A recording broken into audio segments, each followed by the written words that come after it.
Как правильно оформить заявление о включении в списки избирателей, кто их должен принимать и как вести учет. Эти и другие правила представители избирательных комиссий уже знают, а сейчас им разъясняют, как важно вовремя составить детали плана работы и собрать перечень необходимых документов. Что, как должны мы делать, в какой последовательности работу должны проводить, как будем скоро проходить уже тестирование, то есть уже будет проходить конкурс на лучшего председателя избирательной комиссии, насколько хорошо он владеет той информацией, которой он должен непосредственно владеть. 29 постоянных председателей избирательных комиссий без малого 15 лет занимаются подготовкой и проведением предвыборных кампаний на своих территориальных участках. Все тонкости и правила этого ответственного мероприятия знают не понаслышке, но с изменением законодательства появилось много новых пунктов.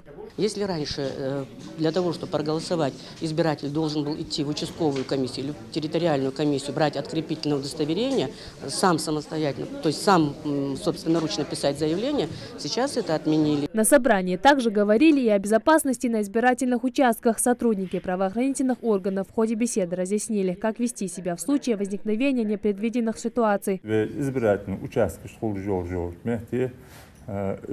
Телефонда веришь,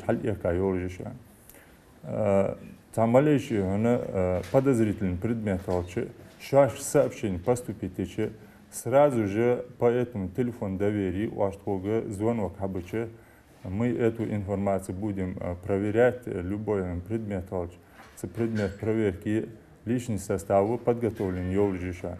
Также каждый участник семинара получил пакет раздаточного материала с пошаговой инструкцией. На участковых пунктах уже ведется агитационная работа, а с 25 февраля начнется прием заявок на голосование согласно новому законодательству. Мы заключили договор и с многофункциональным центром, что они будут принимать заявления, они уже принимают их с 31 числа, так же, как и в территориальной избирательной комиссии, то есть здесь.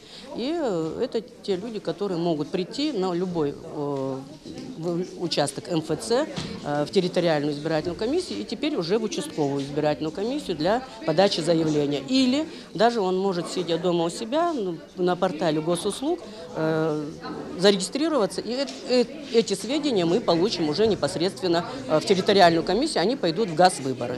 Чтобы выборы прошли на высоком организационном уровне, созданы рабочие группы, в составе которых работники администрации, энергетики, председатели территориальных избирательных участков и МЧС по обследованию участковых пунктов на период подготовки и прохождения выборов президента страны.